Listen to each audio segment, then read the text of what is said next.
let's talk about yung mga names na kilala ng big audience pero late na sila sa PBA draft. For sure, more contents from me about this draft and sana maging consistent na ulit ako dito sa YouTube. It's been an overwhelming PBA draft. Marami pa rin talagang talents kahit pa yung karamihan ay nasa ibang bansa. So with the 41st pick of Northport Batang Pierre Franyu. This one is the most surprising for me kasi personally, first round ko nga siya eh. Pero dahil different league na a lot of coaches is hesitant to pick him for some reasons. One of those is yung kanyang height and defense.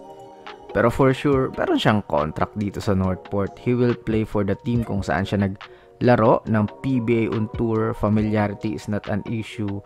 Coach niya rin yung nasa Northport. Nag-average siya ng 9 points and 3 assists. Merong games na nag-explode ng 19 points with 4 assists. And of course, yung memorable one is kontra Ginebra, 21 points and 8 assists.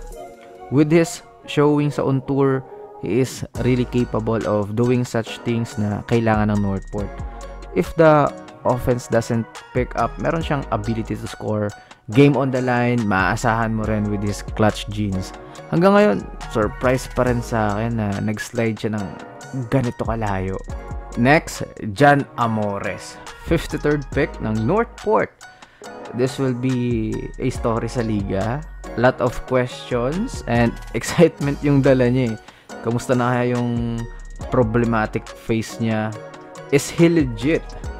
On transition, okay naman yung kanyang finishing. Tsaka, ayan yung strength niya when he attacks the close-out. He knows how to put the ball in the basket. Merong decent outside shooting. Pero yung hahanapin sa kanya ng Northport is yung kanyang defense and hustle. As in, marami din tong mga pulot bola na possessions, yung susundot bigla sa ligot mo. So, ayun, what's next sa kanyang storya? Lastly, Kit Jimenez, 76th pick of San Miguel Beermen. Akala natin wala ng pag-asa. Honestly, not an avid fan. Hindi ako nanonood kay Coach Mavs. Pero nung napaiyak si Kit, my tears also went down. Alam mo yun, may feel mo talaga yung emotions na dream come true. Kasi all of us dream also of that. Bukod sa NBA, syempre. Lahat tayo gustong madraft. Getting Kit Jimenez super late in the draft, sobrang okay. Walang nag-gamble sa first 3 rounds. Umabot pa siya ng 9th round. Ang importante dyan is, meron siyang ticket for SMB practice. He can fully show what he can do. Feeling ko, factor din yung pagiging Phil-Am niya na resume. Kasi sa Saudi ito pinanganak.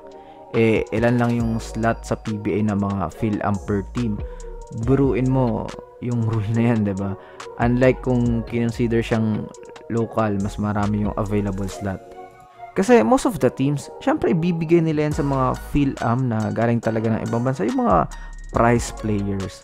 So, PBA should revisit that rule na kahit sana sa ibang bansa pinanganak, kung dito naman lumaki at nag-aral, nagtatagalog. Ganyan din yung case kay CJ Perez kasi sa Hong Kong pinanganak. Phil-Am siya sa PBA pero local naman sa FIBA tournaments. Magulo. Going back to the game of Kit Jimenez, Spitfire guard, kung bibigyan siya ng 10 minutes, for sure, makapag-contribute sa kahit anong PBA team if you only need offense.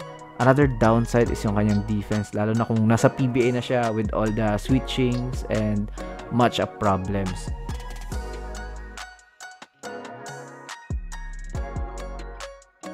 On offense, he needs to learn taking good shots. A lot of his shots, mga contested 3-point shots. Pero pumapasok naman. Sometimes, yung creation niya is not totally naiiwan yung defender, pero highlight move. Making our eyes believe na solid move. Pero okay naman yung outside shooting niya eh.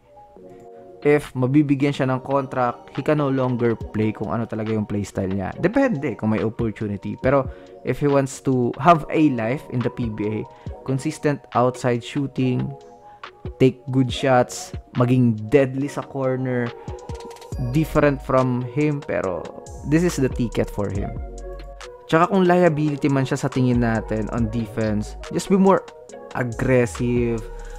Pakita niya na nagtatry talaga siya. Show the team na you really want to play the other side of basketball. Effort lang din talaga dito sa PBA. Sorry for some of his fans, baka ayaw nyong marinig yung ibang statement dito sa channel, pero it is what it is.